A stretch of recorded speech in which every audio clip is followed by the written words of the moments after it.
ገዳማት የጥበብ፣ የእውቀት፣ የፍልስፍና ምንጭ ናቸው። ቀዳሚሃ ለጥበብ ፈሪሃ እግዚአብሔር በተባለው መሰረት በገዳም መጀመሪያ የሚያጠኑትና የሚማሩት የእግዚአብሔርን ፈጣሪነት፣ መጋቢነት፣ አዳኝነት፣ አዛኝነትና ርህራሄ ነው። በዚህ መሰረት ነው ገዳማት ዩኒቨርሲቲ ናቸው የምንለው። ለምሳሌ እንደ ደብረ አባይና ደብረ ሊባኖስ የመሳሰሉ የጉባኤ ቤቶች በጣም አስደናቂ ናቸው። ስለዚህ ገዳማት ለኢትዮጵያ ያበረከቱት ዕውቀት፣ ታሪክ፣ ሃይማኖት፣ ባህል፣ ፍቅርና አንድነት ነው ከመነኮሳት የተገኘው። ይህን ድንቅ አሻራ ወደ እናንተ በዛሬው ዝግጅታችን እናደርሳችኋለን። የተወደዳችሁ ተከታታዮቻችን የኢትዮጵያ ኦርቶዶክስ ተዋሕዶ ቤተክርስቲያን ገዳማቱ ያበረከቱትን እጅግ ድንቅ አበርክቶ ከብዙ በጥቂቱ ወደ እናንተ ልናነሳ ወደድን። ዝግጅቱን ላይክ እና ሼር፣ ቻናላችንንም ሰብስክራይብ በማድረግ የኛ ቤተሰብ ይሁኑ። መልካም ቆይታ። ከፍ ብሎ እንደተገለጸው ነቢያት፣ ሐዋርያት፣ ሊቃውንት፣ መነኮሳት፣ ጻድቃን፣ ሰማዕታት በሙሉ በዱር በገደል በእሳት በስለት በረሃብ በርዛት በጾም በጸሎት በምናኔ የተንገላቱት መከራ የተቀበሉት ለእምነታቸው፣ ለምግባራቸው፣ ለባህላቸውና ለሥርዓታቸው፣ ለሀገራቸውና ለወገናቸው ነው። መከራ የተቀበሉ ለእምነታቸው የሥላሴን አንድነትና ሦስትነት በማስተማርና በማስከበር ሁሉም የእግዚአብሔርን ስም ይጥራ፣ ሁሉም ከእግዚአብሔር የተገኘና በእግዚአብሔር የሚረዳ ነው በማለት ነው። ተምሮ ማስተማር በምግባር በእውቀት ራስን አስመስሎ ማውጣት ሰውን መፍጠር ማለት ነው። ስለዚህ ነው ሐዋርያው እኔ በክርስቶስ ትምህርት ወልጃችኋለሁና እኔን ምሰሉኝ አለው። ከዚህ አንጻር የኢትዮጵያ ሕዝብ ማህበራዊና መንፈሳዊ እድቱ የተገነባው የኢትዮጵያዊነት ክብርና መለዮ በሆነው ገዳማት ነው እንላለን። ታሪክ መስታወት ነው። የረቀቀውን አግልቶ የተረሳውን መዝግቦ ያሳያል እንደሚባለው የአንድ ሀገር ሕዝብ ታሪኩ፣ ጀግንነቱ፣ ታላቅነቱ፣ ባህሉና አኗኗሩ በሚገባ ሊታወቅ የሚችለው በስነ ጽሑፍና በስዕል ወይም በቅርጻ ቅርጽ ተስሎና ተቀርጾ ለትውልድ ትውልድ በሚተላለፈው ስዕላዊ መግለጫ እንደሆነ ማንም ሰው የሚረዳው ነው። እንዲሁም ተምሮ ማስተማር መነኮሳት በየአጥቢያው ቤተክርስቲያን እየተዟዟሩ ትውልድን አስተምረዋል። ሀገራችን ኢትዮጵያ ቅድመ ልደተ ክርስቶስ በሕገ ኦሪት፣ ክርስቶስ ከተወለደ በኋላ በሕገ ወንጌል ያመነች ጥንታዊት ሀገር ከመሆኗም በላይ በዚያው ዘመን ርዝመትን መጠንም በስነ ጽሑፍ የታወቀችና የሕዝቧ ስልጣኔ፣ ጥንታዊነቱ፣ ጀግንነቱ፣ እምነቱና ባህሉ ሌላውም ሁሉ እንዴት እንደሆነ ሊታወቅ የቻለው መጀመሪያ በሐውልቶች፣ በጠፍጣፋ ድንጋዮችና በሸክላ ዕቃዎች ላይ በኋላም በብራና ተጽፈውና ተስለው ለትውልድ ትውልድ እየተላለፉ የመጡት የቅርጻ ቅርጽ፣ የጽሑፍና የስዕል ቅርጾች ነው። ከታሪክ ማህደር እንደምንረዳው በሀገራችን ትልቁን ሚና ያበረከቱት ገዳማት ናቸው። ለምሳሌ ያክል በአክሱም ሐውልቶች ላይ በሳባውያን በግሪክና በግዕዝ ቋንቋ የተጻፉ ጽሑፎች የዓይን እማኞች ምስክሮች ናቸው።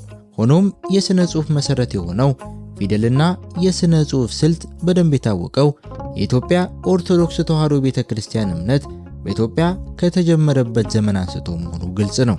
ዓለም ገና በጨለማ ውስጥ በነበረበት የእውቀት ብልጭታም ባልፈነጠቀበት ዘመን የኢትዮጵያ ቤተክርስቲያን ሊቃውንት መነኮሳት ከበግ ከፍየልና ከልዩ ልዩ እንስሳት ቆዳ ብራና ፍቀው ልዩ ልዩ ቀለማትን ቀምመው የሸንበቆ ብዕር ቀርጸው በጉልህ ወይም በረቂቅ ለመጻፍ በሚያስችል ሁኔታ እያዘጋጀ ከፊደል በኋላ ከዘመናዊው የአሰራር ስልት በማያንስ ሁኔታ እየተጠረዙና እየደጎሱ ለተጠቃሚው ሕዝብ በማቅረብ አሁን እስካለንበት ዘመን ድረስ ገዳማቱ ያደረጉት አስተዋጽኦ እጅግ በጣም ከፍተኛ ነው። ካለው በርካታ የታሪክ ቅርስ አኳያ ሲታይ ግን እጹብና ድንቅ የሆኑትን የታሪክ አሻራዎች መቼ በየገዳማቱ ለአገሪቱ የተደረገውን አስተዋጽኦ የአያሌ ጥንታዊና አስገራሚ ታሪካዊ ቅርሶች ባለቤት የሆነችው ሀገራችን በየዘመኑ ታሪኳ ከውጭና ከውስጥ ይነሱ በነበሩት ጦርነቶች ምክንያት የጀመረችውን የስልጣኔና የእርገት ፈለግ ከመቋረጡም በላይ የነበረውም ቢሆን ተበታትኖና ተበላሽቶ በአብዛኛው ለጥፋት ተዳርጓል። በሀገራችን ውስጥ ያሉትንና ወደ ሌሎች ሀገሮች የተሻገሩትን ቅርሶች በተመለከተ በርካታ ጽሑፎች የወጡና በመውጣት ላይ ያሉ ቢሆንም ከጊዜው ርቀትና በመረጃዎች መውደም መጥፋት ወይም ተቆፍሮ ያለ መውጣት የተነሳ በምርምር በተገለጹትና በአፈ ታሪክ በሚነገሩ ታሪኮች መካከል የአበው መነኮሳት ያበረከቷቸው መሆኑ መታወቅ አለበት። በሀገራችን ውስጥ ከ12ኛው ክፍለ ዘመን ጀምሮ በቀደምት ሊቃውንት የተጻፉ የብራና መጻሕፍትም ለዘመናዊ ታሪክ ምርምር ሥራ የሚያበረክቱት አስተዋጽኦ ቀላል ባይሆንም ዓላማቸውና አጻጻፋቸው ሃይማኖታዊ እሴትን ለማዳበርና ለማበርከት በአባቶች የተጻፉ ናቸው። ስለዚህ የብራና መጻሕፍት በሃይማኖት መሪዎች፣ ተከታዮች ከፍተኛ ከበሬታ አላቸው። ይህም የታሪክ ትምህርት በህብረተሰቡ ዘንድ ሊኖረው የሚችለው ጥቅም የጎላ ከማድረጉም በላይ ህዝቡ ታሪካዊ ቅርሶቹን ለመንከባከብና ለመጠበቅ ብቃት እንዳይኖረው ያደርጋል። ከዚህም በላይ ሀገራችን ኢትዮጵያ የረጅም ጊዜ ታሪክና ነጻነት ያላት ጥንታዊት ሀገር መሆኗን አበክሮ ለማወቅ የሚጣጣረው ዜጋዋ ራሱ አይቶና አንብቦ ለመረዳት የሚኖረው ዕድል ሰፊ እንዲሆን ያደርጋል። ይህ እንዳለ ሆኖ በቅርብ ጊዜ እየተደረጉ ያሉት ጥናቶችና ምርምሮች የኢትዮጵያ ጥንታዊ ታሪክ ጎልቶ እንዲወጣ እያበረከቱት ያሉት አስተዋጽኦ በቀላል የሚገመት አይደለም።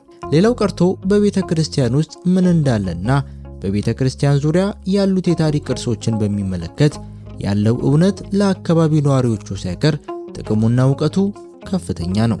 የኢትዮጵያ ገዳማት ቅርስና ታሪክ በውስጧ የያዘቻቸው ቅርሶችና ሌሎች መስህቦች ኢትዮጵያ በሰው ልጅ ታሪካዊ እድገት ሂደት ውስጥ በጥንታዊ የህንፃ ኤራር፣ ህብረተሰባዊ አደረጃጀት፣ በስነ ጽሑፍ፣ በስዕል፣ የሃይማኖታዊ ትሩፋቶችና ሌሎች የስልጣኔ አሻራዎች ያበረከተችው አስተዋጽኦ የሚገባውን ያህል እንዲታወቅ አልተደረገም። ቱሪዝም ለአንድ ሀገር ግንባታ ከሚሰጠው ከፍተኛ አስተዋጽኦ አንጻር ጢስ አልባው ኢንዱስትሪ በመባል ይታወቃል።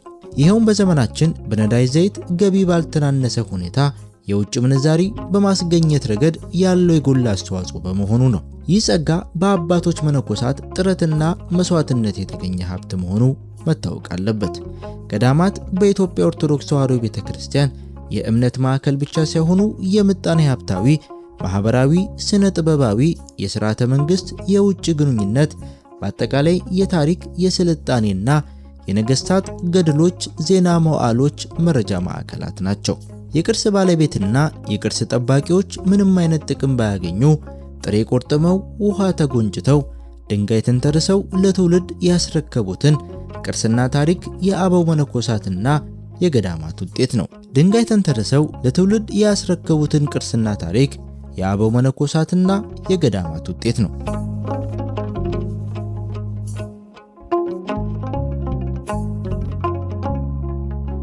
ለዛሬ ያዘጋጀንላችሁን ዝግጅት እዚህ ላይ ያበቃል። ይህ ዝግጅት ለሌሎች ሰዎች እንዲደርስ ላይክ እና ሼር እንዲሁም ቻናላችንን ሰብስክራይብ በማድረግ የኛ ቤተሰብ ይሁኑ። በቀጣይ በሌሎች መርሃ ግብሮች እንመለሳለን። ቸር ጊዜ፣ ሰላም ያገናኝ።